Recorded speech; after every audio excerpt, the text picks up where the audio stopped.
Ladies and gentlemen, I welcome you all on behalf of Gates Institute of Management and Sciences for the webinar on understanding today's job market, managing odds in times of uncertainty. I thank all the participants for taking time out and joining with us. Before moving to the webinar, I request all to join with Gates Institute of Management and Sciences for paying tribute to the 20 Indian Army soldiers who lost their lives in Ladakh's Galwan Valley during a face-off with Chinese troops. We share our condolences to the families of the martyrs. Salute to the Indian Army officers and Jawan. Ladies and gentlemen, we are very fortunate to have Mr. Kalyan among us. So thanks a lot for accepting the invitation and to deliver a session today. I take privilege in introducing the speaker. Mr. Kalyan is an accomplished leader with 22 plus years of experience in software industry, building and managing large engineering teams, mentoring engineering leadership, operational excellence, program management, and delivery management. He is persuasive and tenacious leader with a proven track record in identifying areas of improvement and expanding organization business. He is an avid runner and cyclist who actively participates in marathons across the country and worldwide and drives overall well-being and mindfulness within the organization. A true believer in empowering young scholars, conducts mentoring and career guiding sessions for undergraduate students in Tier 2 towns to improve employability. He is an active member of Hyderabad Runners Association Society and mentors program to help people lead active, healthy life by improving fitness levels on the advisory committee of Akshara Kanti and guides the execution team to support NGOs for providing quality education to underprivileged students. Mr. Kalyan holds a bachelor's degree in computer science engineering from NIT Rourkela, PG certification in business management from XLRI Jamshedpur, and he is currently pursuing doctoral program at ISB Hyderabad. Before I hand over the session to Kalyan sir, let me quote the saying, fear and uncertainty are often the first steps on the road towards personal growth. These are the times where one should know self, bring out the hidden skills and talents, must take such uncertain times as a challenge. There are still plenty of opportunities. You need to grab them. I now request Kalyan sir to take over the session, sir. Thank you. Thank you so much, Dr. Venkatesh Kumar. Firstly, I would like to thank Dr. Venkatesh Kumar and the Gates School authorities for giving me opportunity. Thank you so much for giving the opportunity to interact with all of you. It is always a pleasure to interact with young and bright minds like what we have today. People who we always look forward to in terms of doing great things in the coming years. So I will quickly start, the presentation that I wanted to share. Just a few slides, as we get into the topic for our discussion. And again, right, thanks Naveen for helping me connect with, the college faculty and authority. And hopefully, when times get better and we have an opportunity to interact in person, I would be more than happy to come and meet you all in person. So, in the interest of the network and connectivity and bandwidth, what I will probably do is stop the video for now, and then probably during Q&A sessions, I will switch it on, and then we'll go ahead with this. I hope all of you are able to see the presentation. Yes, absolutely right, sir. It's very clear. Thank you so much. Thank you so much. So, students, morning, and when when I was asked to connect with all of you and pick a relevant topic that could help us, interact. I took a moment to think about what would make sense in these difficult times for students and industries that we are braving through the crisis situation. And I thought, talking to all of you about how the job market is today and what is it that as students, as industry from our side, or or faculty who are also part of this group, how is it that we can look at it, and what is it that we can do from our end to manage these uncertain times? And I completely agree with Dr. Venkatesh Kumar when he said that fear is the biggest thing that we will have to overcome. I think that's the first step that will help us brave through these difficult situations. So before we get into the topic, I think I thought I'll just quickly put up an introduction slide, and I think you've heard about when Dr. Venkatesh Kumar introduced about me. Right now, I'm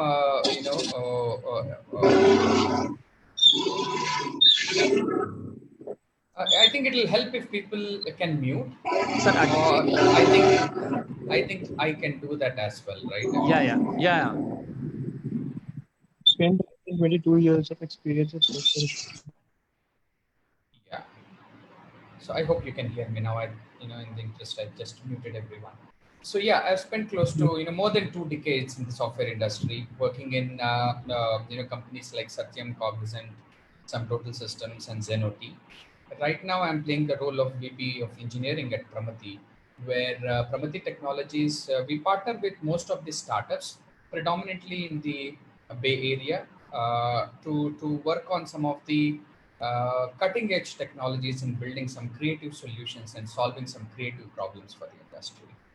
So while most of the points, talk about my academic and the other interests that defines my personality, the one that I want to draw all of your attention to, the last bullet point, is what defines myself. If you were to ask me, is to challenge myself time and again.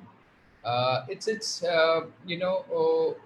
as part of my career, if you were to ask me, right, what challenges have I done or undertaken, if you ask me, uh, you know the uh, the software industry is primarily, you have products and services as the two functions of the organization.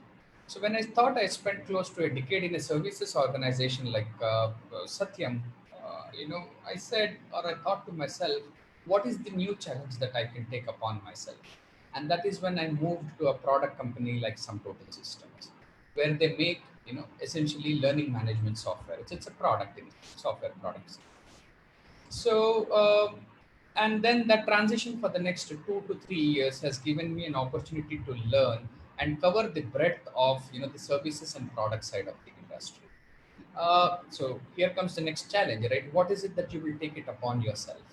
That's when you look for a blended opportunities like how Pramati is today, which is at the cusp of products and services, and see and how do you drive excellence when you have to combine these two and run it within your respective roles and responsibilities.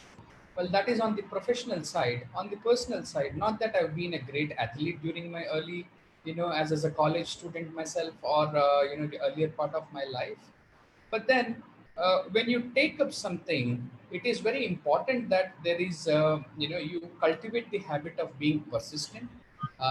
You put your sincere effort, you work hard towards achieving the goals that you set for yourself. That is, and when you take that path, it always aligns and brings a lot of interesting people for you to collaborate with, to learn together from them. So that's how when I took upon the journey of finding myself through the means of running and marathons and cyclists. And in fact, I was in Vijayawada when the first Vijayawada marathon was done, I think 2016 January, yes. So, and it was an interesting run. And when I'm talking about marathons, I'm sure most of you know the distances are like, you run 42 kilometers at one go. And when I do cycling events, I'm talking about 150, 200 kilometers to ride. So this requires a lot of mental strength and endurance for you. So start small and you'll have to cultivate this. So that is another way. The reason why I'm, kind of emphasizing on this point for all of you is maybe again, I think we have new participants. Let me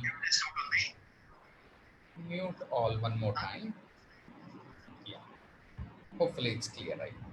So, what's important again at that point is, how the challenges that you come across or you pose for yourself gets you to learn new things, gets you to interact with new people, broadens your horizon, and that is what gets you going.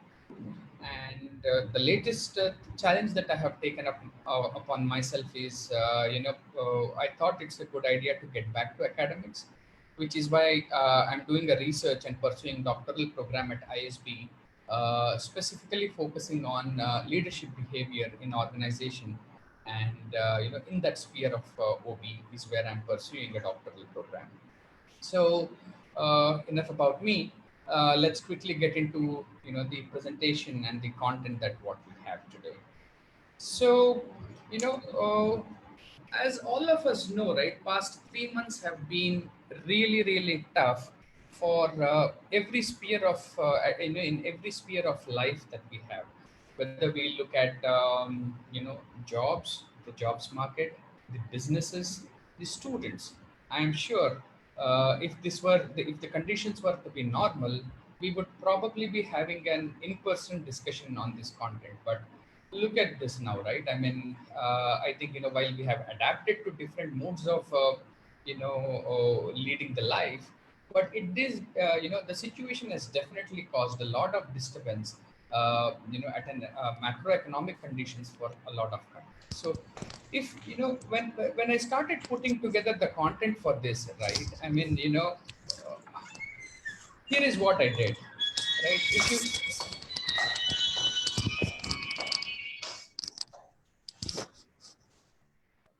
let me mute all one more time. Right. So here is what I did when I started putting together this content and look at what if I were to search, let's say job cuts in 2020 because of the COVID crisis, right? This is what Google throws up at, right? You look at some of the things that I'm highlighting, where we're talking about IBM, right? British Petroleum, Allstate Insurance, British Gas, and so on. Where I'm sorry, guys, I think I'll have to mute one more time the additional new participants who have joined in. Bear with me for a second.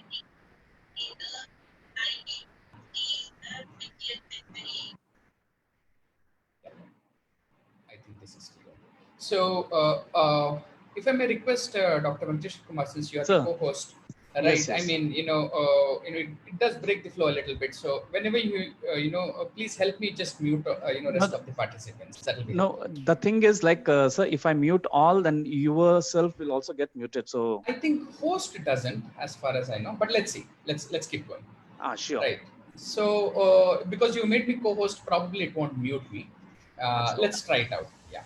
Okay. So, if you look at some of the, the job cuts, like what I said, right? I mean, if I were to search, this is the grim situation we are facing, where we are looking at, if you look at this, British Gas says 5,000 job cuts. Correct. And, British Petroleum says they're going to, do a 10,000 job cuts, because of the coronavirus and the COVID crisis that we are seeing. Now, 10,000 is a huge number, students. I'm sure you appreciate it, right? I mean, look at it. Companies take years to build this kind of workforce. They invest a lot of money and time to train them and make them productive. And it pains the organizations terribly bad when they have to let go people in these numbers. We're talking about 10,000s and 5,000s and 20,000s and things like that. But again, right, I mean, this is all driven by the economic conditions, the financial conditions of this organization. So if you look at globally, right, and the reason why I've highlighted this is you're talking about technology companies like IBM.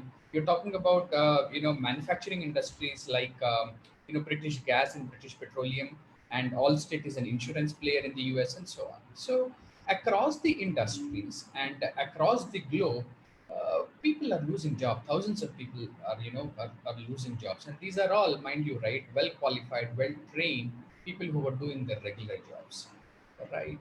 Similarly, if you look at the students, right? I mean, which is the student community, like all of you, uh, some of the prestigious institutes like IIMs and IITs, for example, right? People have offers in their hands. Students have been placed, but the situation is grim. They don't know whether the offers are going to be valid.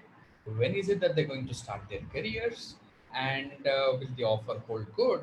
I mean, if companies like Gartner and Uber, they've revoked these offers, some of the offers that they've made to these students, both management and technology graduates, right? So, and so is the case with internship. Most of the internships, I mean, including me, right? I know the situation because we do offer some internship in the area of marketing sometimes, and the institutes that we offer to today, when they approach us, we are finding it difficult because not that we don't want to take the students in, but our priorities are different today. For us, for us, when I say the industries and the organizations, the priority is how do I survive in this crisis situation? When my survival itself is at stake, there isn't much for me. My priorities will be different as compared to being in the normal situation. So the point I'm trying to make here is people who have jobs are losing their jobs. People who've been offered, the future looks pretty grim and bleak for them at this time. And people who are, are students like you, where you're looking at internship at some of these organizations, the internships are being rolled back. So the point I'm trying to make here is, things, these are difficult times. These are absolutely uncertain times. No one expected sometime in February that the working community, the student community, right, would have to face a situation like this. None of us were ready at that time. However, crisis always teaches us some lessons, which we will see in the subsequent slides. So if you were to quickly look at, adding some more numbers to, to the picture that we have seen, right, bearing apart, these numbers could be a week old. Of course, these numbers are growing on a day-to-day basis. The bottom three parts is, what I would like to draw your attention on, where, the global indexes, right? I mean, the Morgan Stanley index, the world index, which is like they have about 1600 stocks that they have taken into consideration when they come up with a global index, which is an indicator of a bunch of industries and different country economies. It's just tanked 10% since Jan 23. And some of the finance students that we understand what a 10% an index erodes, right? What is the kind of market capital we are looking at that has eroded during this time? And we're talking about like what, 3-4 months. So and they've also published, right, a global GDP tracker where they say on an annualized basis there's a negative 2.3% growth since the January timeframe that they are looking at. We know, I mean, we are experiencing, we've been reading, but I thought this will just give you a flavor of what kind of what is the current situation and what kind of problems we are facing at a macro level today, right? And again, right, this is from an India perspective, well, that is global, right? And from an Indian perspective, the quarter on quarter growth that we see on GDP, if you look at it, October to November, Jan to March was promising, right? The quarter on quarter growth was 5%. But look at April to June. And by the way, these are all publicly available websites, correct? And all this information is available for you on on internet for you to explore if you want to dig deeper. Look at that, the April to June quarter, where we're talking about minus 9.3 as compared to the quarter that we have in January and March. Obviously, the entire industry has come down. Every industry has been impacted, right, except for online education and in that space where online medication, for example, right, except for these, the traditional industries have taken a severe hit. And these numbers will give you some flavor of the extent to which these industries are hit as compared to the previous quarter. Airlines and hotels, we can imagine, right? These are the biggest ones. The impact is the largest for this sector. Nobody is traveling, nobody is you know ideally this would have been a peak time for the hotel and hospitality industries given the holiday season. But nobody is traveling right now, and I think the fear is so on the higher extent that probably for the rest of the years, the hotel industries, right, the hospitality industries are going to see a severe cut there. So, these numbers are there. Don't want to go through item by item, but just to give you a flavor of, the extent to which this is the crisis, my dear students, that what we are facing at. Correct, and this is big. I think that's what I wanted to emphasize. The point I'm trying to make is these numbers give you the extent to which the global markets are facing, the global industries are facing, and what we in India are also facing at this time. Right, the unemployment, if you were to look at it, starting first week of April, it's just shot up. I mean, these employment numbers are from organized labor markets. So, which has taken into consideration, a lot of the organized sectors, job opportunities, not the unorganized sectors. So, yeah, you know, you probably have heard about Uncle Sam, right? The US, which is always been, right, a demanding economy, always looking to hire. I am sure a lot of us know, our relatives in the past couple of decades who moved to US, given the extent of job opportunities that they have, the growth that the country has to offer, have moved to US and have made that as their homes, right? The Uncle Sam turned out something like this, as you can see, right? Asking for a bailout. That's the extent, my dear friends, what the current situation is. And right, I'll just pause for you to consume this data, what I have spoken so far. We'll go ahead and complete the presentation and probably spend some time towards the end and Q&A. So, so what does this mean? So for students like you, right, in these conditions, what does it mean for me when I pass out? Maybe next year or 2 years from now, right? It does take time for the economy to recover, right, and things to get back to its state.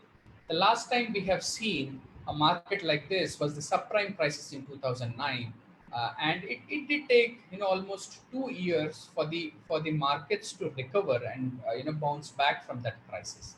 And what started as a subprime crisis in the US hit every other industry and every other market, and the cascading effect was felt in India and other economies as well. So under these conditions, for students like you, when you come out of the college, right, what is it that you can expect? Which means the because the markets are down, the recruitment will be hugely impacted, right? Some of the colleges where we have seen large number of intakes, a large number of placements that have happened during the stage, they will probably be going down, right? They are the largest impact that we will see there. In some of the cases, like what we have seen earlier, the job offers that were made may not get joining dates, right? And to be honest here, we made some offers in March, for example, for experienced people. I don't, not freshers alone, where we were hoping for them to join during the month of April and May. And we've actually asked them, we've postponed the joining dates till 1st of August for all these people, essentially because we don't know how the situation unfolds in the next 1 or 2 months. So if that could happen to experienced market segment, the similar effect is what you will see in the freshers market space as well. So people who have offers, their joining dates may be postponed, or there could be certain restrictions. When I say negotiating path for fresh grads, it's like this, right? Location, for example, right? In ideal conditions, you could always ask, let's say, I am in Hyderabad, I'm looking for an opportunity in Hyderabad.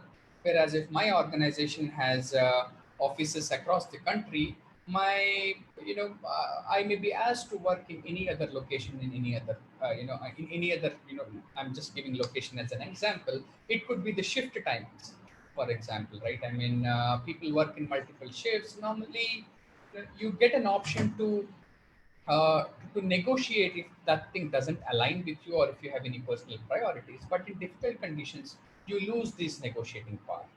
And because the job market has shrunk and the demand is low, some of the tier two colleges that we have, they're going to suffer big time because of these competitive times.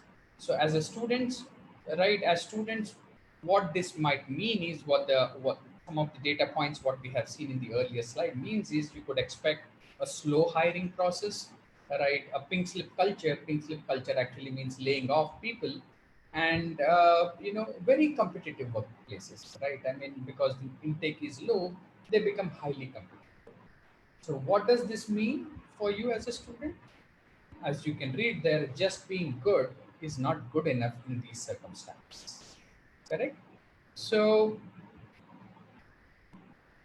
right, while this is true, India still has, right, a lot of advantages. We have a lot of potential even today, right, even under these difficult circumstances, which is we have abundant talent, correct? Students like we have hundreds and thousands of graduates both on the engineering side and the management side, passing out every year. So our unique advantage every time has been on the talent side, availability of talent. Second thing is skilled workforce, right? And these are all professionally qualified people, right? Engineers, MBAs, BBAs, correct? And the advantage we have primarily is, I mean, what has given us for years competitive advantage in global markets is our ability to communicate in English, because that is our, we've studied that language and we use it, along our education, all through our education life, which gives us flexibility to work in any global market. Our infrastructure has been, has seen tremendous growth in the last, I would say about 8 to 10 years, right? The way the focus is on the development of cities, we're talking about smart cities, we're talking about expansion of the cities, and so on and so forth, and our initiative towards operational excellence. So, while these may not be all, this kind of summarizes the advantages despite all the crisis, despite all the limited market and tighter markets we have at a global scale, we still have potential. If you ask me, even the 2008 2009 crisis that we have seen, this is what has made us come out of the situation and maintain our GDP growth beyond that 5%, whereas all global economies have struggled pretty hard. So we definitely have as a country these advantages with us, right? Time zone advantages, for example, right from Japan till about US East Coast or even Central Time Zone, our time zone, our the time overlap works out very well from from Japan to Middle East to European markets to at least half of the US markets. So these advantages have always helped our economy to bounce back pretty hard whenever the crisis has loomed in the past, right?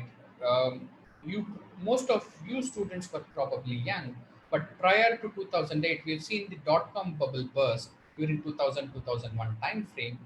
Again, I think while a lot of economies struggled to bounce back, we were the fastest to come out of this situation because of some of the advantages what you see on this slide, right? So we still have these competitive advantages. So what we have seen the crisis, we've seen our advantage, we've seen our strengths. So what does this mean for us? This means that as we get into the first and foremost is all of us need to acknowledge, and we are seeing it ourselves, that we are aligning to the new world order, right? What has worked in the past for decades is not what is going to be in the future. So the road ahead is, the one that mandates you all to take unconventional paths, correct? Come with some revolutionary new ideas, and you need, the right skill of skills to survive. Not just survive, but also thrive. Mind you, students, the important thing what I'm talking about is the skills, right? Skills is something that you will have to, continuously focus on, continuously work on strengthening your new skills, acquiring new skills, and upgrading your current skills. That is what will make you, survive in these difficult times. That is what will make you progress despite being in situations like this. So, are you ready for it? So, if you got to be ready for it, what is it that you will need to look at is what we will see in the subsequent slides. So, what could be the winning strategies in cases like this? It's very important for you to understand your strengths. Correct. Leverage your strengths very effectively, right? Which means, remember, most of you, would probably talk about, in your resumes or when you write your, in any of the essays or when you are preparing for the interviews, you are normally told, list down your strengths. I will actually emphasize that pay attention to this section very, very carefully, right? Understand your strengths. Success lies in, you know, leveraging your strengths. In all my teams, my dear students, whenever I've groomed large engineering teams, my philosophy has always been, and this is what I advocate to my team members also. When we are growing up, we talk about strengths and weaknesses. So we have a choice. If you know your strength, if you know your weaknesses, and I give you, let's say, 2 months time, where would you like to invest? Most of the times we are advised to work on our weaknesses, right?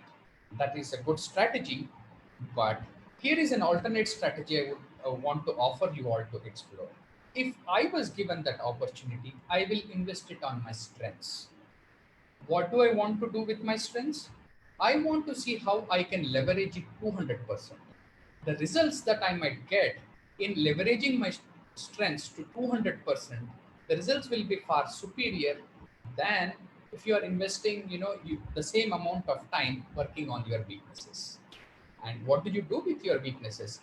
Right? It's good that we understand our weaknesses, and how do you deal with the situations where it happens to be in your weaker zone?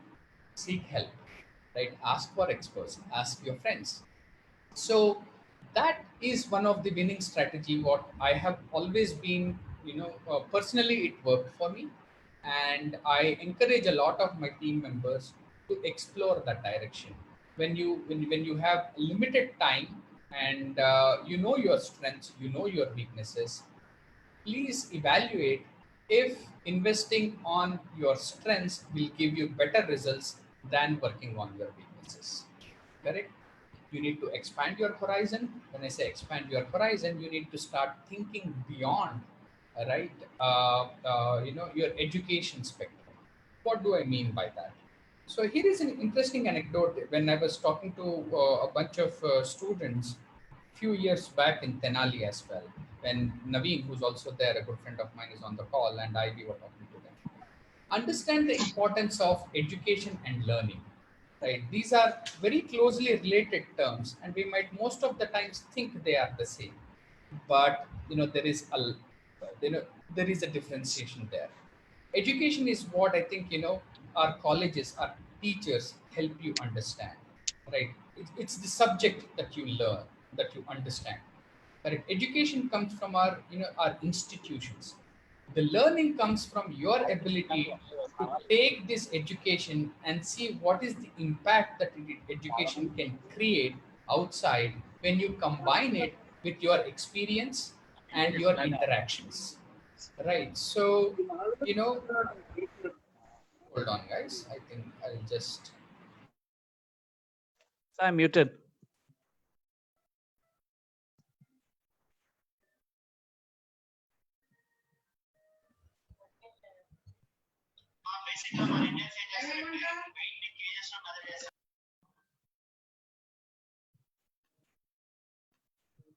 So Kalyan garu. Kalyan garu.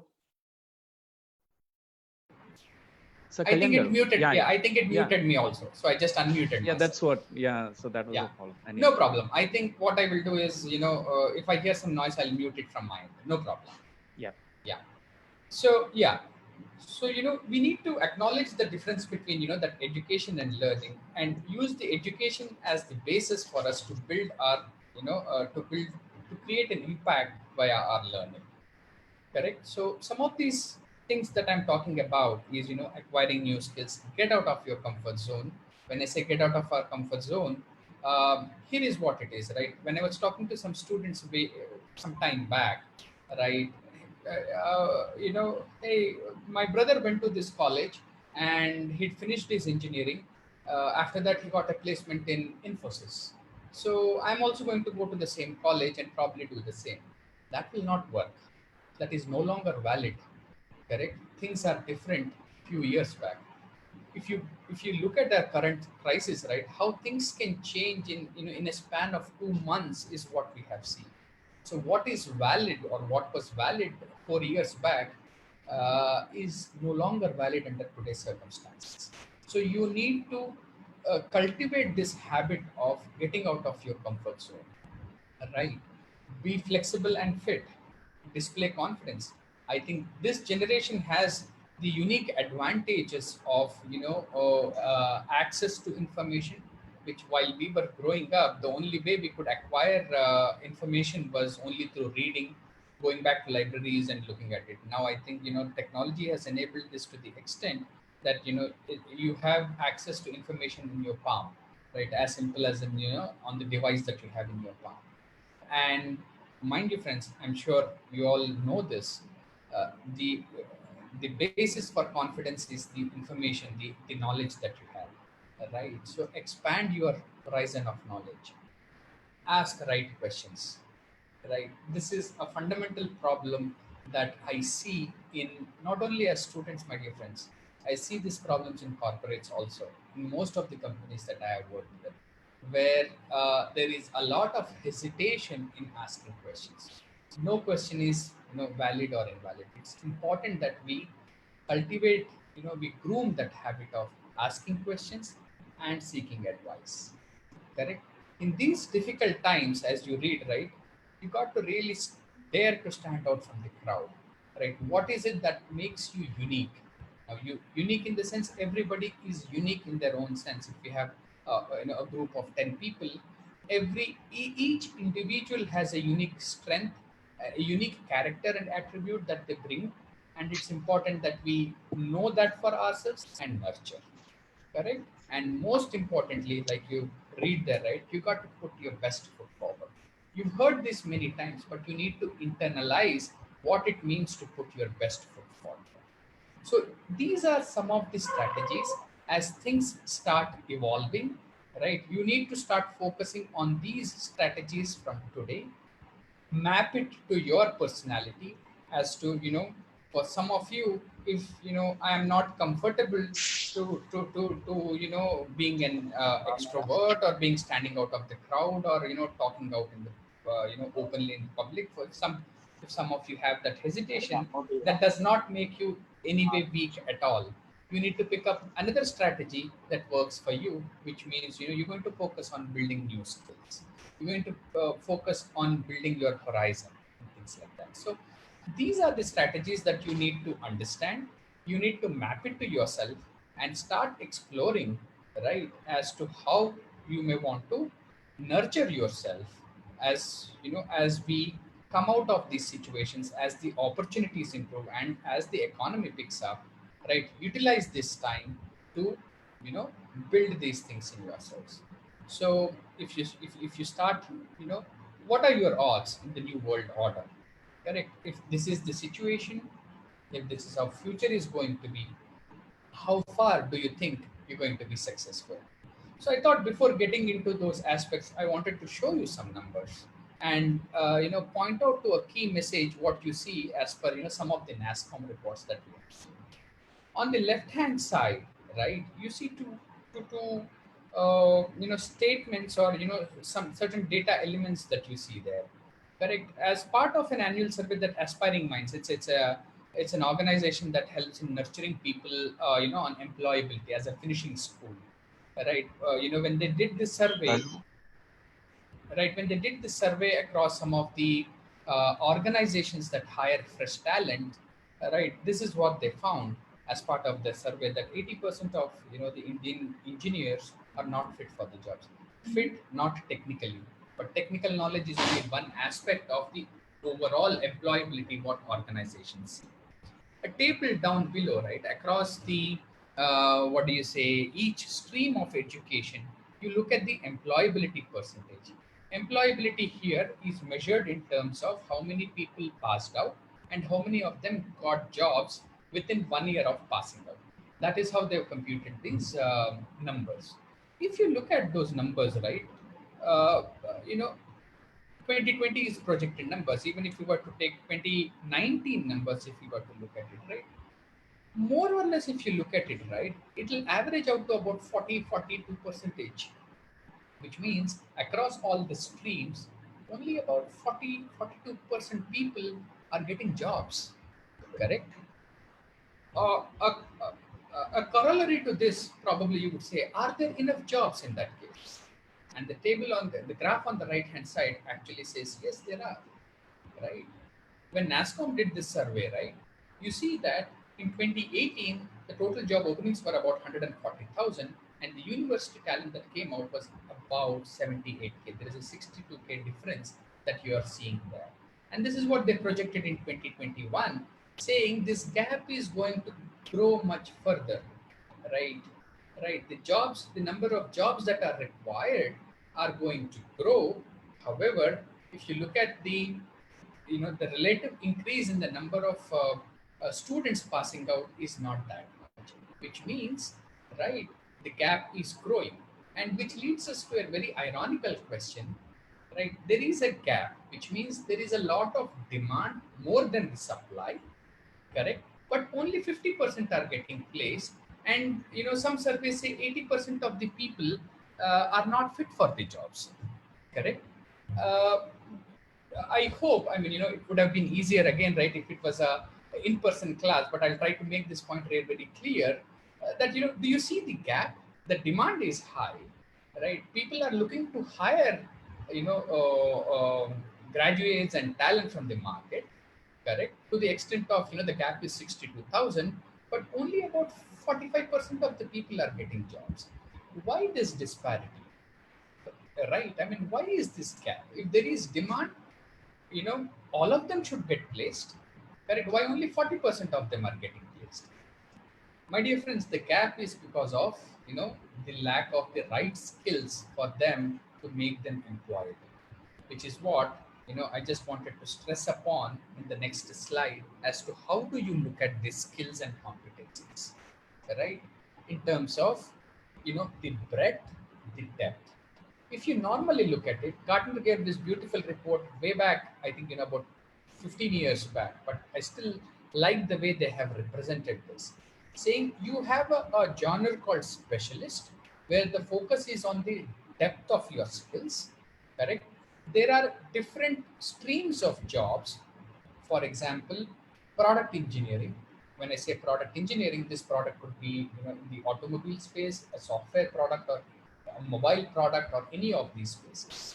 Certain sectors require the depth of the skills. These are called specialists, right? Certain jobs need you to have a breadth of skills, which is called generalist, right? The broad scope. And for example, the Indian services industry, if you were to look at it, right, the software services industries require you to be a generalist. That is how you will be successful. If you nurture generalist skills, you will be successful, or if you're good at it, you may be successful in Indian software. Why only software? Any services industries, because it expects you to adapt and re-adapt time and again. Right? These two converge in something called versatilist.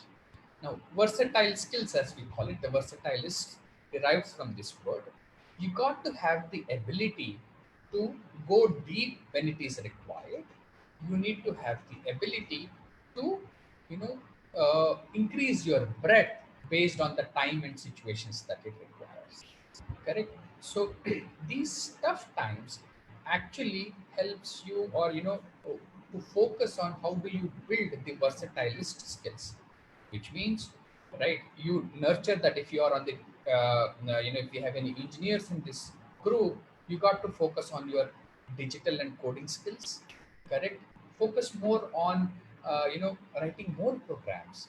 Correct? The technology is evolving. You are hearing about machine learning, artificial intelligence, blockchain, right? Areas where you are actually disrupting everything, right? The traditional way of doing things, and things have been easier with the integrated development environment, IDEs as they call it, right? So it's important for you to nurture those skills if you are from an engineering background. Correct. If you are from a management stream, right, focus on your tech savviness, focus on your creativity and innovation, data literacy, as you can see, right? Very, very important, right? The number of jobs that are created and the way the data, if data, earlier in the earlier evolution of software industry was predominantly around databases, but you are now talking about data science and you're talking about data engineering. These are completely two different spheres in itself, right? I mean, people are using data to even make every critical decisions. Every organization, right, is making all their business decision based on the past data. So it's important for you to nurture those skills. So for, let's say, for BBA and MBA students, it's very important you focus on your statistical skills, the basics of statistics that you read, the statistical models that you learn as part of your curriculum. Make sure your fundamentals are strong. Make sure you are able to take these basics and map it to what real world problems are getting solved. Correct? And start looking at those things. And adaptability and flexibility. How do you bring in adaptability and flexibility? Correct? You you're, you're you can start experimenting yourself in terms of using your own learning sphere, or your courses that you have, in terms of how do you make yourself flexible when you are learning, right? How do you make yourself adaptable in difficult situations? For example, right, the current situations is driving you to adapt to a newer way of learning. You need to take one step back, acknowledge this, understand this, and see how this learning can be mapped to a real-time situation, in a real-time business situation, when you have to. If you ask me, for example, what is adaptability for me today? Now, I haven't moved out of my house for the last 3 months, but then I have to manage 1,500 people. Now, how do you do that? That comes under adaptive leadership. So you will have to, mold yourselves in terms of dealing with the situation and dealing with that, and nurturing adaptability and flexibility to yourself. From a student's perspective, right, in all what you are seeing here, I would strongly encourage you, engineering students, focus on your programming capabilities and critical thinking, right? Management students, increase your tech savviness, right? You may not write code, but you need to understand, you should have the ability to understand how and what is happening in the technology space, right? We are seeing absolutely disrupting products coming out today, and a lot of MBA students in the future carve out and make into becoming product managers, for example, right? If you are aspiring for marketing as your as the subject in your MBA course, right? Marketing technology firms, for example, like, technology is changing the way marketing is being done, the digital marketing, if you were to look at. So you need to have the ability to understand, how the technology is evolving and how does it influence your sphere of specialization in your management course, right? And I think that's the message I thought I should emphasize for all of you on this slide. Just to summarize, Forbes 2020 report says here are some of the industries or fields where we think the demand for jobs is going to grow. Again, students, this is around February timeframe, right? Some of the things will change a little bit here and there because of the crisis that has happened in the last couple of months. But broadly, if you were to look at this as segments, it's not these are the sectors, or these are the areas in terms of not just technology, but also on the administration side, where we will see a lot of demand growing in the coming years, right? In terms of online education, insurance, procurement, compliance. Compliance is, in fact, I would even add, I don't see IP, right? The patents thing that is happening. Even that space is growing pretty much in terms of the number of opportunities that are created. So again, right, it's important. The message I wanted to give you was keep looking for these reports. Start exploring Forbes reports. Start looking at Gartner and Forrester reports. Right. This is the time when you will need to utilize it to understand how markets are shaping up. A lot of content what I spoke about today may change dramatically in 3 months from now. Some of these graphs could go down or go up. It may change very rapidly. But what you need to start thinking is look at these broader aspects, look at global conditions, look at those data points that you need to understand, right? Focus on in Indian context how these things are playing a role on the job market on the demand side. Once you get an understanding of what this impact is, most importantly focus on yourself in terms of how do you nurture skills, and what are the skills that you need to focus on time and again, and see that you are ready, and you are competent enough no matter how uncertain things are. So, kind of summarizing, I think I just said most of these things, but I'll quickly delve into it. Right? Acknowledge the new world order. I think all of us know it has changed. Right? It will pose a different set of challenges for all of us in the coming years. Focus on skill enhancement opportunities. How do you think you will do? Most of you follow, right? There are sites like Coursera, Udemy, Khan Academy, right, where you could pick up short-term courses that last like what 20 hours, 30 hours, or even 50 hours. Correct? These are short-term courses that will help you enhance your skills. They will definitely broaden, in the spheres of what you are doing, right? If you are technology oriented, if you are from a engineering background, there is a site called Code Academy, for example, right? That will help you improve your ability to write code, and it will teach you, what your data structures, algorithms, and all those things are. If you're from a management background, look out for courses on Udemy or Coursera or plural site, where you have a short term, like I said, read 40-50 hours of courses specifically in your areas of interest, or there are some general courses that will help you understand and that will help you broaden your skills. All right, reset your expectations. Very, very important. Under these circumstances, what does all these, what does this criteria mean to me? And, how do I reset myself, or, reset my own expectations?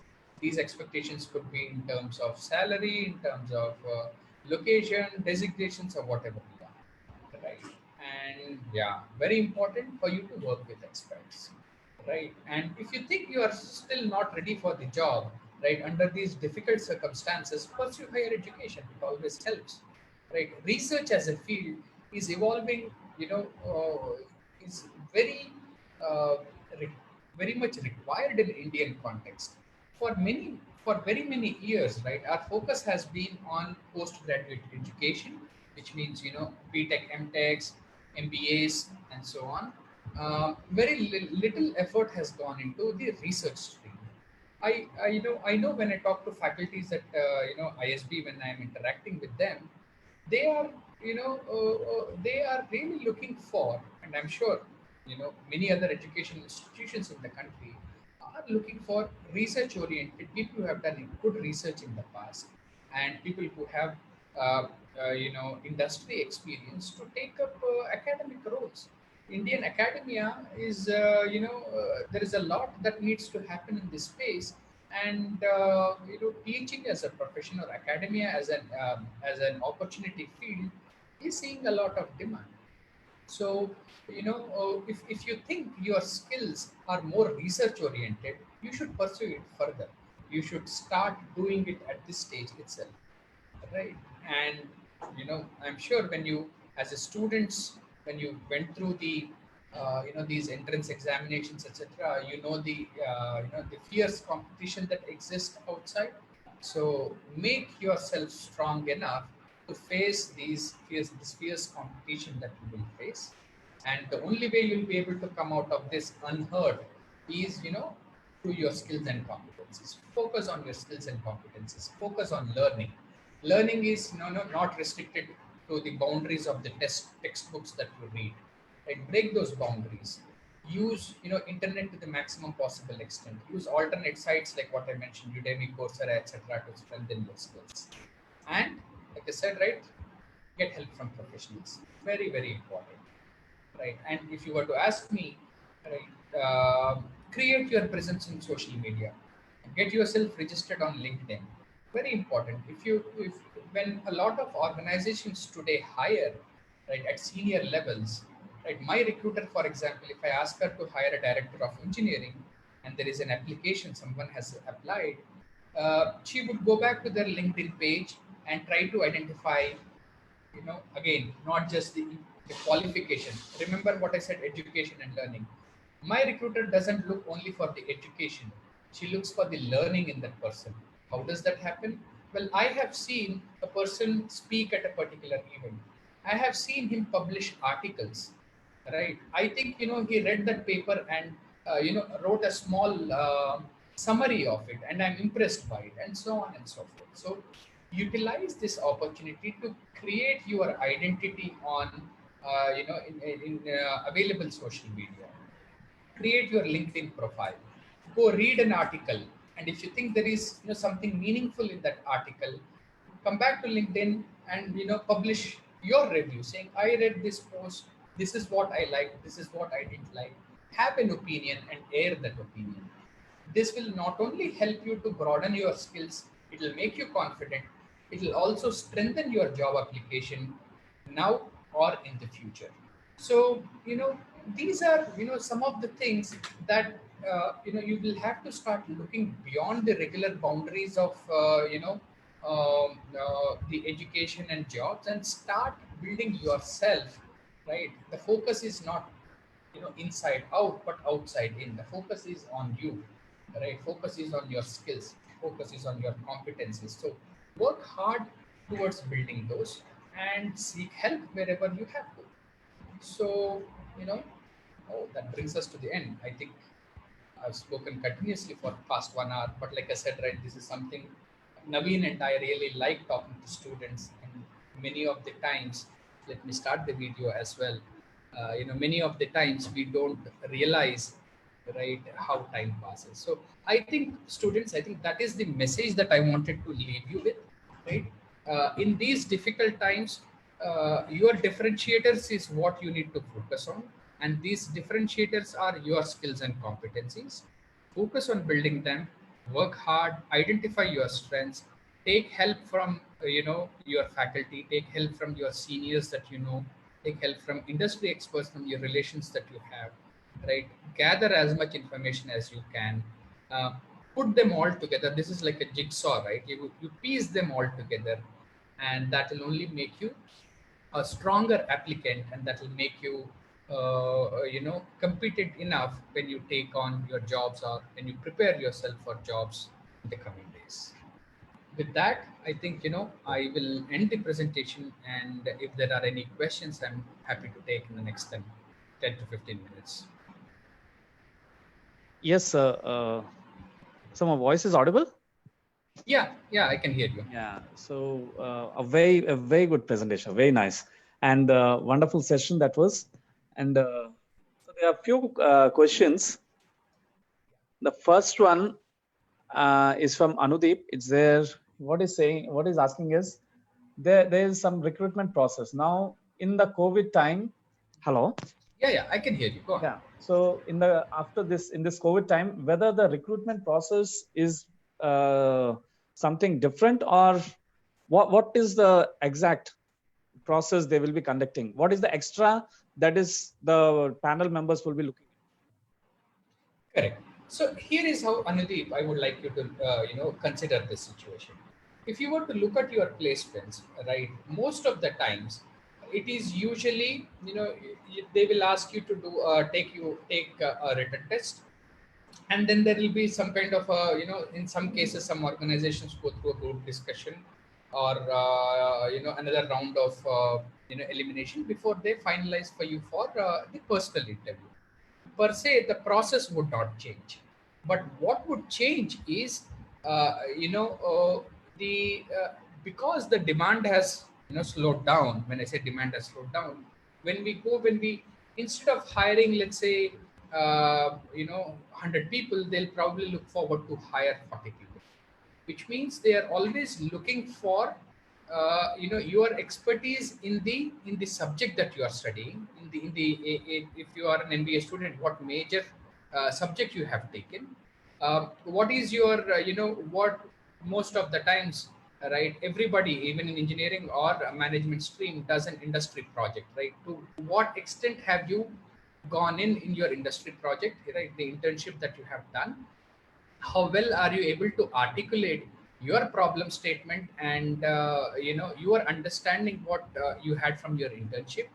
These things will carry heavy weightage, and some of the differentiators could be that can tilt in your favor would be, what is it that you have done beyond the your academic curriculum for you to strengthen your application. So any certifications that you have done, any other additional courses that you have taken, will always help you. So to tilt it in your favor, which means it's not just the academic scores. People will start looking for what more have you done beyond your education boundaries for you to be successful in this role.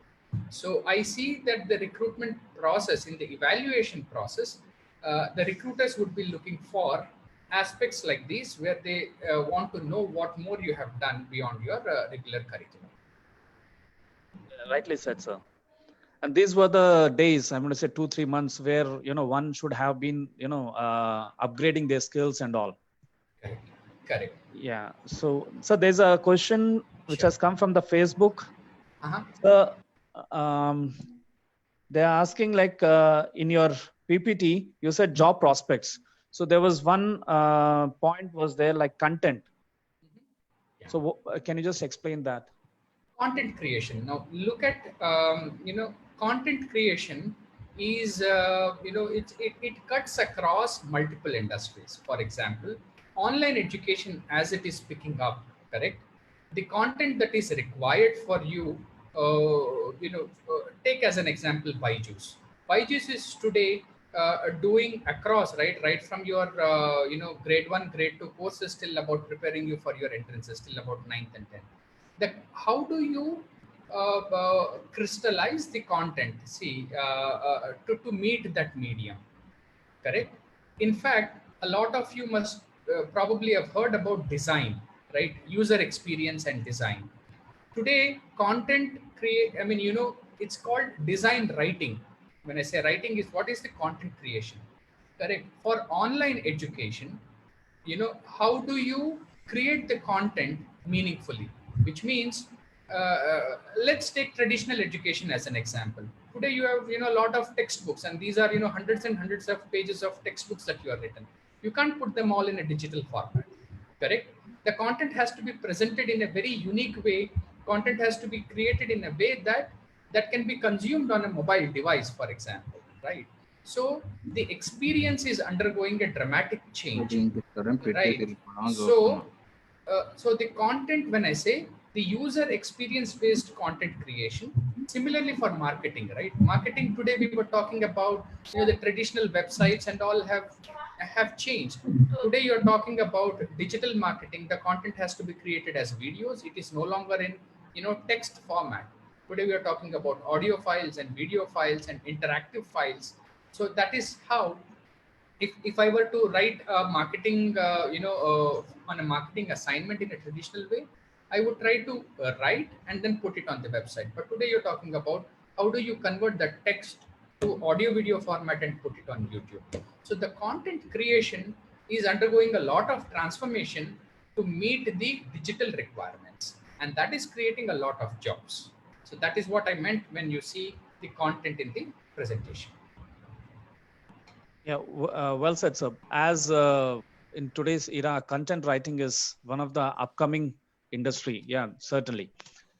So there's a question from So Salma someone who is Taj. creative in writing, for example, someone who can, you know, can do a good precis writing, right? A lot of it can be concise and meaningfully written in a in a precise way. Precise. For Yes. them, content creation could be a good opportunity that they can that they can explore, spend some time, research, and see if that fits their requirement.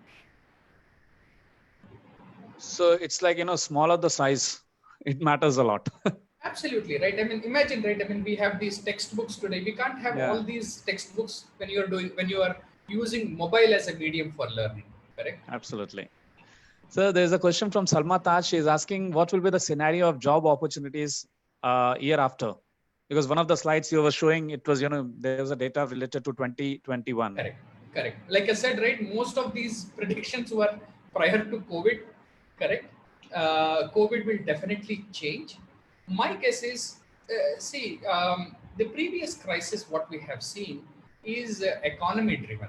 Correct. And though we are seeing a slump right now, I think it requires a couple of quarters for uh, for the industries to function in their normal way, for the demand to surge again. So there are various many predictions going on. So we are seeing, so they're talking about a V curve where it is falling down, but it is expected to go up in a couple of quarters. But again, my dear friends, we are seeing right now, right? I think China, you are seeing a resurgence again of the virus, and they're talking about a lockdown again. Even in Indian context, now I think next 12 days, Chennai is going to be locked down because the cases are surging up. So instead of V, we possibly may end up in a W is what they're saying, or it could be U curve and so on. So uh, uh, you know the way to look at this situation would be, right, since it's not driven by economic slowdown or factors, rather than the crisis has been created because of most of the industries not being in operation because of the virus and things like that. It will take at least 2 quarters for the industries to function in their normal way, and then things will start picking up. So 2021, right? The graph I have shown was, like I said, that is pre-COVID. We may have seen a jump in the demand that they predicted under those circumstances. I think, even if we were to get back to the situation, the demand, at least for the 2019 levels, I think the economy would have recovered in a, in the best possible way. So, I think, it could be status quo. We may not see a surge in demand in 2021, but, good people will always be had. There will be demand, at least like how we are seeing for the 2018 and 19 levels is what I presume. Yeah, rightly said, because it's highly difficult to predict now, when the situation is going to come to normal. But certainly there will be, it will take maybe, as you said, 2 quarters or 3 quarters when again the job opportunities will be more. Correct. 2 quarters of continuous operations the way it used to be is what it will generate. It will help come back. But again, right, there are three or more papers we're talking about a V curve, U and W, and yeah, it all depends. If there isn't another round of lockdown, that is going to be a crucial factor at this stage.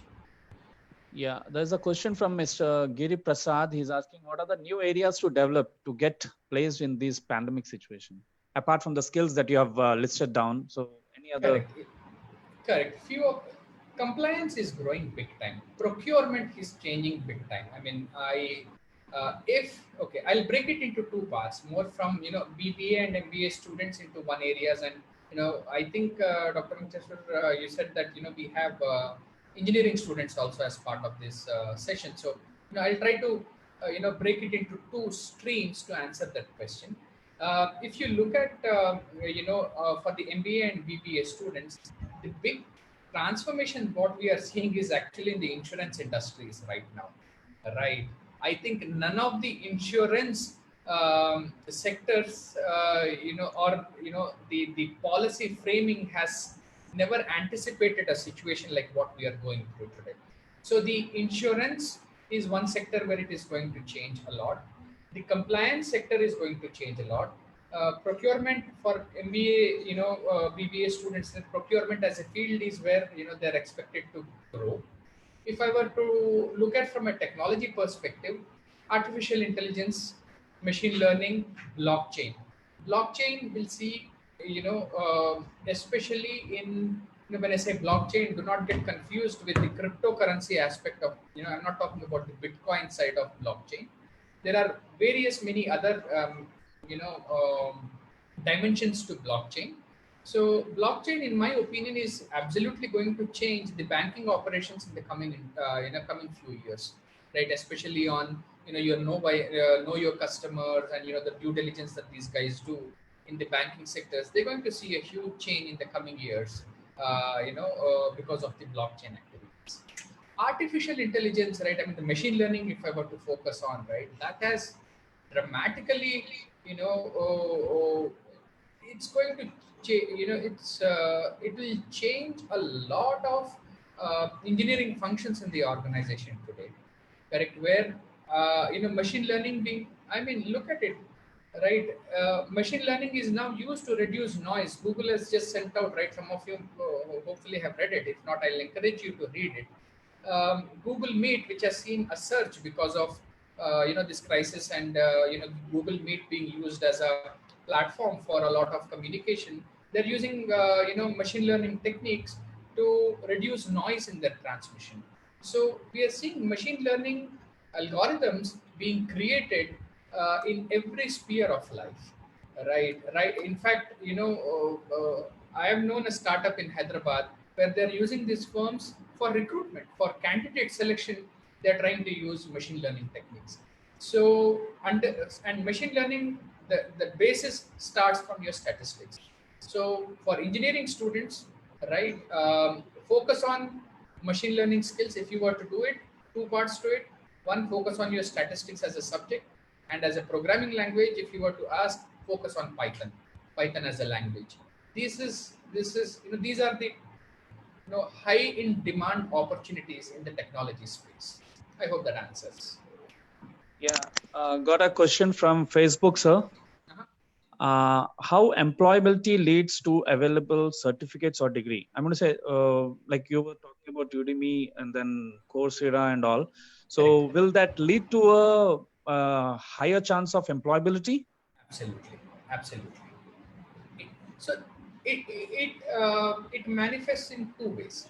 One, in terms of the student's attitude that you're going to display, saying, I have gone beyond the boundaries of my university requirements for me to fulfill this, to get this degree. I've gone a step ahead and pursued these courses. Displays the positive attitude of the candidate, the willingness to learn, willingness to go beyond the regular boundaries that they are drawn usually, right? These are on the softer side of things.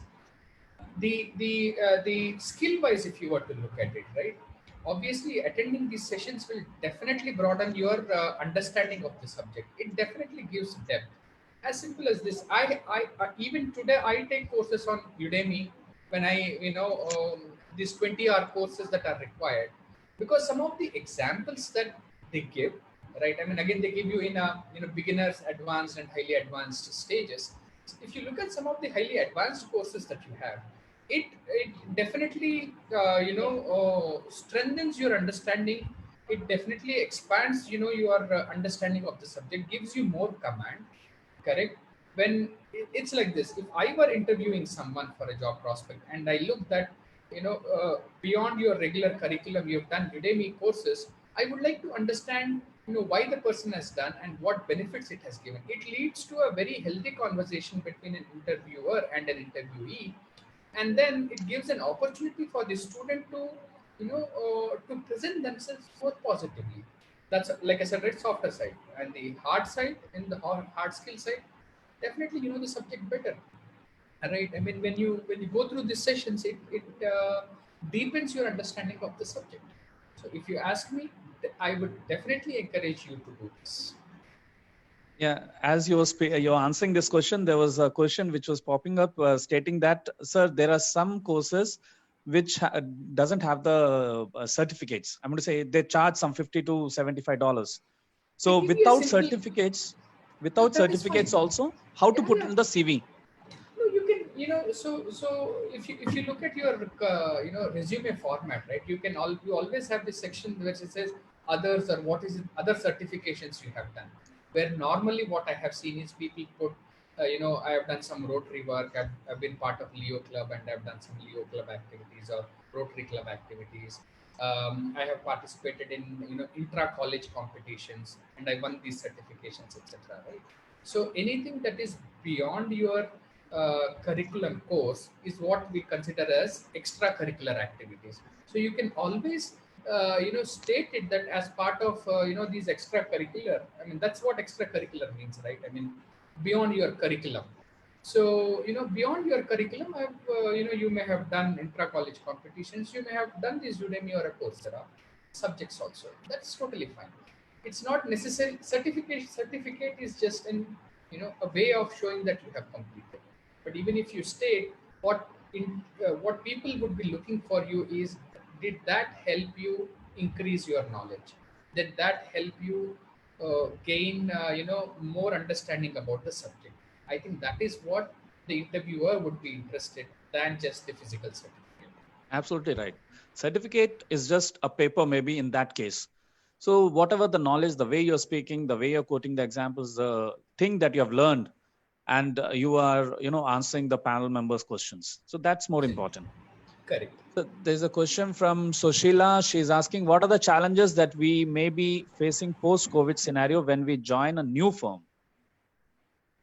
With new, I think she has stopped there. So with a new firm, I'm going to say, New firm in the sense that a newer organization, young organization, or it may be the existing one, but a new scenario, new situation, maybe like something like that. okay. So, uh, I mean, in fact, it's a huge learning for us, despite, in fact, not just as everyone, I would say. Working remotely has itself changed, uh, you look at this now. For example, again, right, a little bit background of the candidate would have helped.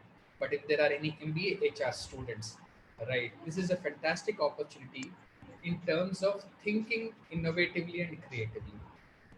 Look at it this way. In the normal circumstances, HR in every organization. I hope we have HR students in this. Yes, yes. Yeah, yeah. So, Yeah, we have. I can take that as an example to see what could, as an example to answer this question, right?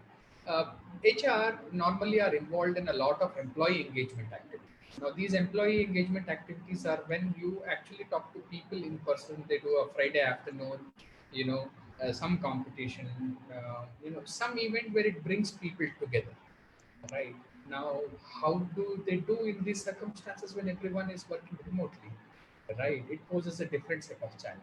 So, if you are an HR student, for example, and tomorrow you join any organization now or in the future, right?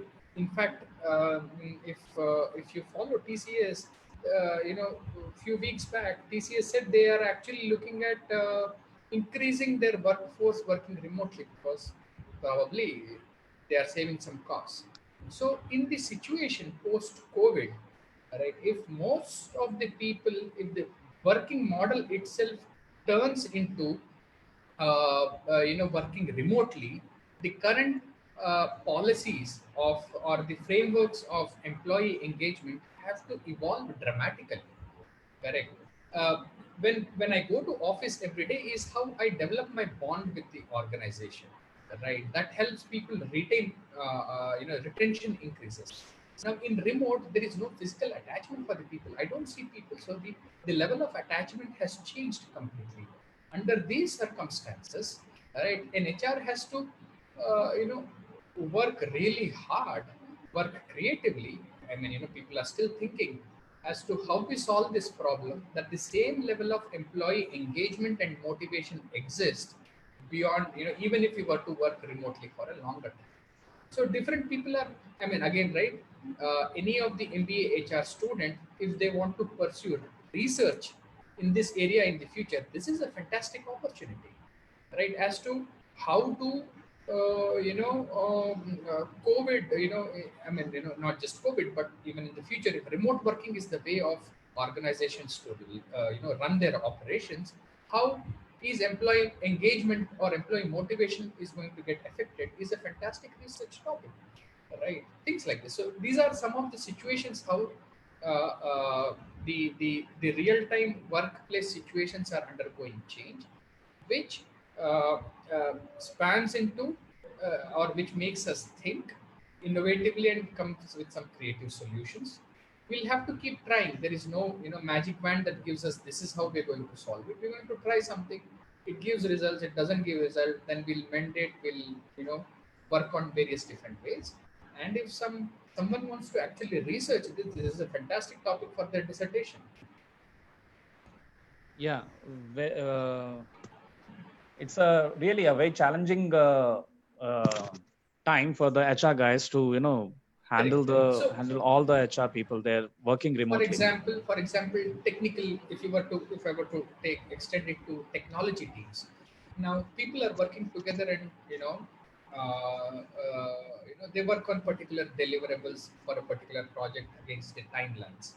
Now the collaboration becomes a little difficult when you have to coordinate people remotely, right? I call someone, they say I have a power shutdown, so I can't join the call. There are some other problems. So again, a lot of software tools are being created right now, which will make remote working very easily. So that is the positive side of how opportunities could span out of this crisis situation. So there's a question from Shrikant. He is asking like how to show our weaknesses as the strengths or the maybe in our CV. I would actually advise you not to do it if you personally ask me. Correct, right? Your strengths are your strengths. Your weaknesses are your weaknesses, and no two people weaknesses or strengths will be identical. Correct. Imagine a situation like this. For example, I have seen this happen many times when I have interviewed. Right. When I was in Satyam and Cognizant, in terms of freshers, I would have probably recruited about 15,000 freshers. In all my years of experience. Right. It just so happens that I come across somebody states my hobby is uh, you know watching movies or a particular. I'm just taking this as an example. You stumble upon you state an hobby which you're not good at, but yeah, your friend has written, you end up writing that as your hobby, ends up being my area of interest. Reading novels, for example. I say, hey, that's good. Why don't you tell me what is the most recent novel you have studied? And then I have seen many times when people come back and then say, you know what, I just took it from my friend. I don't read. And you lost it there. Correct. I mean, don't do it. Your weaknesses are your weaknesses. There is nothing wrong in admitting that I am weak at it. I will work on this. No problem. Nobody is going to hang you for this. But these are my strengths, and this is how. See, in most of the resumes, you talk about your strengths and weaknesses. As an interviewer, when I look at that section, I would like to understand if you say this is my particular strength, I want to understand how and when have you leveraged your strength or when did you play to your strength. I ask for an example in the real time situation. Or someone says, if this is my weakness, right? I ask them, why do you think this is your weakness? And when did this impact you? Because someone comes and says, because of this weakness, I lost probably a college seat, I lost a game, I lost a match, I lost a bet, or whatever.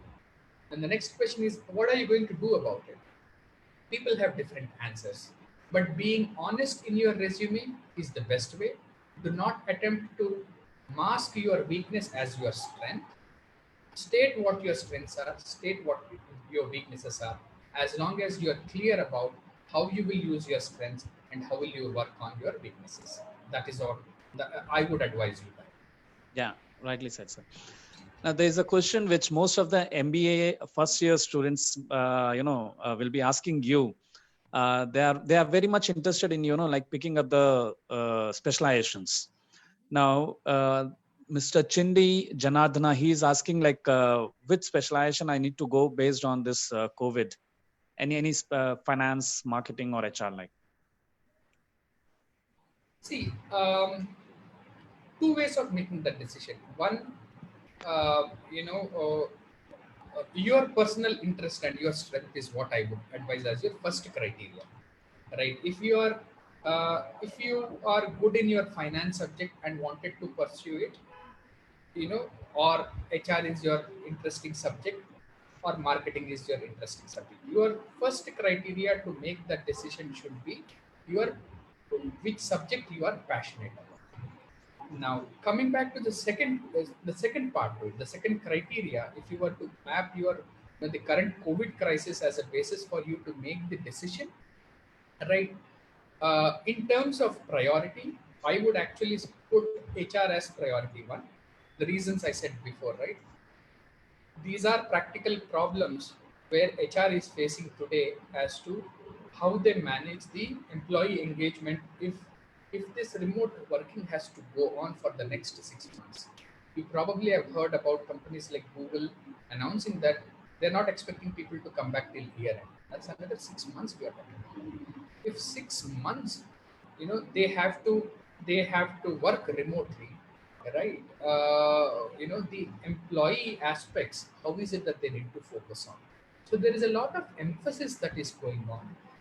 My guess is there will be a lot of research that will happen, and the traditional thinking will change a lot, which will make that subject very interesting subject in the coming days. Now, when I say HR, I'm not just restricting it to software industry. Every industry is working remotely today, and in sectors like manufacturing, right, it is creating a completely different set of problems, right? Not just working from home, but addressing the fear that people have coming back to the industries. Second, marketing, right? Whether it is COVID or not COVID, the digital marketing is dramatically changing, right? And the reach of the reach to which you can go because of your handheld devices today. Martech, as they call it, the marketing technology space. Whoever is interested in that, I would encourage them to research for marketing technology that is happening, products that are coming out in marketing technology space. You can look for it in any of the Gartner reports. Right, digital marketing is going to change dramatically. So I would put it in the order of HR, finance, and HR, marketing, and finance. If those were the streams, and if I were to make a choice, these in this order is how I would make a choice.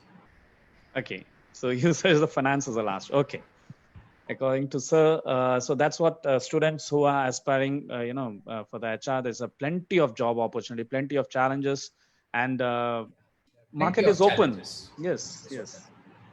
open. And they are looking for people to come with some really creative ways of handling this situation. Okay, related to that, I think this you have answered and shown in your PPTs also, sir. If I want to do MBA HR, so how can I improve my skills is the question from Raja Lakshmi for getting HR job.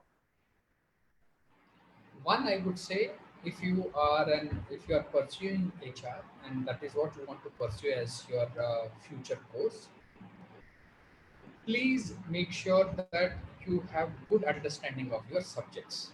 Right, subject knowledge is absolutely important. I mean, this goes to any field for that matter. Right, when somebody is looking for you for a particular job from any stream, if you were to look at it, you need to have good knowledge of your uh, you know of your particular subjects. Now, how do you improve the prospects of it? Few things I touched upon, right? Again, goes back to someone when asked Coursera, how do I mention this? Go write a small essay, small article, and put it on LinkedIn. Put your LinkedIn reference on your resume. It will definitely add weightage to it, right? You have studied a particular subject. Now, I'm sure MBA HR, you cover about employee engagement. Write your opinion of employee engagement in today's circumstances when people are working remotely. In my opinion, companies should be looking at A, B, C, D, E, 5 points. That's all right. Your view is your view, right? If you start creating such articles, create your LinkedIn profile and start publishing that, that will generate a lot of interest for you. Now, where the distinguishing factor would come when you are applying for a job. Now, when you are doing this, imagine, right, what all skills you are improving on. One, your ability to comprehend the subject, right, and then concise it in a meaningful way. Two, your writing skills, and three, right, how it improves your job prospects. So if you are looking at how do I acquire or how do I improve these skills, take the current crisis always creates opportunity, my dear friends. Take your subject, your understanding of the subject, apply it to a particular crisis that you are seeing in the COVID situation, and write a small, it could be a 300 400 word essay and put it on LinkedIn, right? That's the best way to enhance your skills, all your reading skills, writing skills, and comprehension skills. And four, it will definitely strengthen your resume when somebody looks at it and then say, here is one student who has understood the subject, applied it to the current problems, and has the ability to write an essay and put it on LinkedIn. Imagine how much positivity it is going to create. So start attempting those things. Absolutely. There's a saying like face in the mob. So in order to sell yourself, you need to tell. To sell, you need to tell. So LinkedIn platform or Facebook, but professionally, LinkedIn is a best LinkedIn is platform a where better you can, platform. yeah. Yeah. No, Professionally, that's a better platform. Professionally, it's a best platform where you can sell yourself. Who knows, by reading just your article, And hashtag it. Yes, Correct? yes. When you hashtag it, there are so many subscribers who are looking in those areas, right? And put it that way, and then you don't know. I mean, you see this happening in the experienced job market space, but nothing that prevents it that it cannot happen in the fresh graduate space where somebody reads an article. I have done this myself. When I read somebody's article and I asked my HR to see, hey, this, I like the views the person has expressed. We want to check if the person is available and is interested to apply with us. Now, that's an experienced market, that's fine. But who knows, why do you think it doesn't happen in the freshest market? I'm sure it will, as long as you keep Absolutely. doing it. I'm sure Yeah, somebody will be absolutely. reading it. Yes, And yes. and then it'll create, like I said, right, fantastic positivity. I like this, I have not seen a fresher or a college student ever do this. Why don't we, reach out to that person? So once you put it out, you know, you don't know who's following you and how opportunities will come your way. Yeah, rightly said, sir. So, a question in the Facebook asking about this is in this situation, COVID-19, entrepreneurship can be a solution. I'm going to say startup. And Absolutely. if that is the case, what is the right path? So there are two dimensions to it. Entrepreneurship, requires a different thinking, and the resource requirements are totally different. But if you ask me whether, I mean, like I said, right, crisis creates opportunities. Ideal time for entrepreneurship. Correct. Ideal time for entrepreneurship. There are so many creative things that are happening. Like I said, right, there is an app called Crisp that is launched very recently, a mobile app that reduces noise, for example. Correct. And in a smaller industrial spaces that we are looking at, right, where instead of using your the water that comes out when you want to wash your hands, instead of holding the tap, you use your feet to do it, and things like that. So across the spectrum, entrepreneurship, the crisis, this is the best time. Now, if you have to take that path and be successful, of course, it's a, if you ask me time wise, obviously yes, the best time.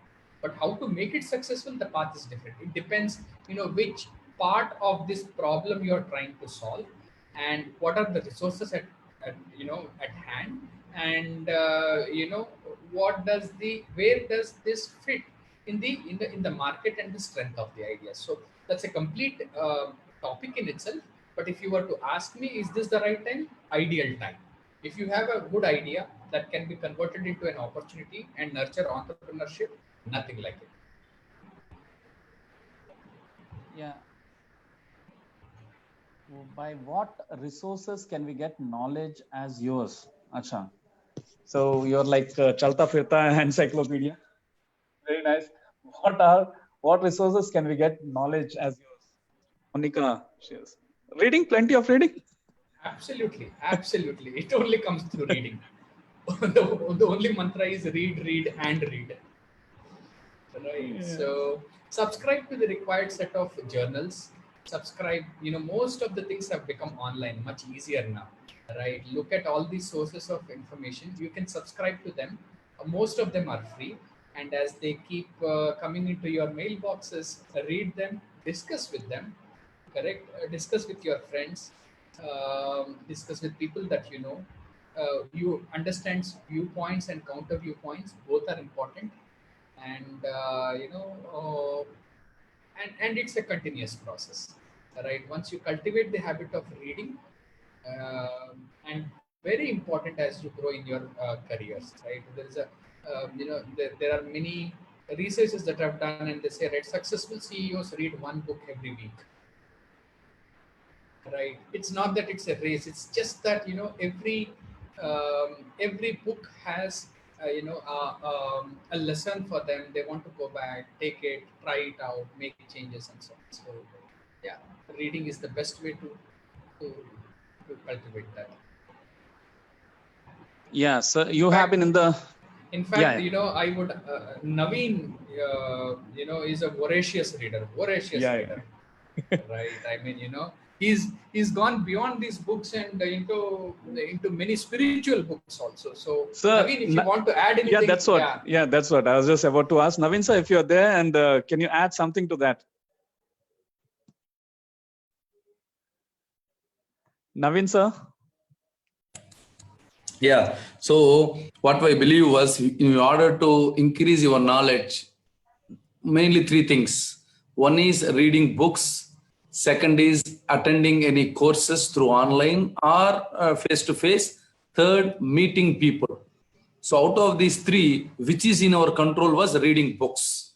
Second thing, whenever there are courses within your college or outside the colleges, you can go and register and get some lessons. Third one is meeting or discussing with the people, like you have Kalyan now. Whenever you have interaction, you can have a book of just like 10 or 15 minutes. Now we will tell that a meeting with a wise man is equal to reading 100 books, like that. This is the three ways: reading books, attending any courses. Third is about meeting the people or wise people, so that you can get your time compressed. The advantage of meeting a guru is, if you go in an unterrain path, a new path, it will take us a lot of challenges, obstacles, and we don't know. But if you have a right guru, he can tell you what are that, so that your journey will be smooth, and mainly the time will compress, maybe at least 10x times. If you want to travel that path, maybe it takes some days or some weeks or some months.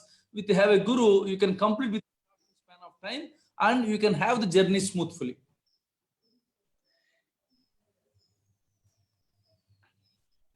For everyone, I just in the chat window, I sent in my email ID. Feel free to write to me. We can always look at a feasible time and have a conversation if that is required. And I think I know we overshot the time by almost 40 minutes, but I am sure it was worth it. Absolutely. Yes, sir. And to the participants, we had Naveen sir just now, and he is guru for most of the people, and certainly in the month of July, because the leads that he has given, we are finishing in this month of June. So certainly we'll be having a very good interaction with Naveen sir. Sir, Naveen sir, there's just, if you can permit me, yesterday he has sent me the 2 videos. Absolutely awesome. I tell you, if you look at those videos, which was telecasted in the ETV also. Sir, with your kind permission, can I post them into the various groups? Sure. Thank you. Thank you very much. Yeah. Yes. I It will. have known Naveen for almost now 10 years, Yeah, Dr. Venkatesh Kumar, yeah, and yeah, yeah. I consider him as my guru for various many things. No, no, because the very first day when I, had an interaction with him, it was just, there's no words like to express again. So there are a couple of questions, if you can permit me. Sure. I have another office meeting at 12:45, unfortunately. Acha, okay. Then, Maybe we can do a subsequent session, or I don't know okay. No, if hopefully things get better. I'll be more than yes, happy to come and interact with this bunch of intelligent students one more time in person.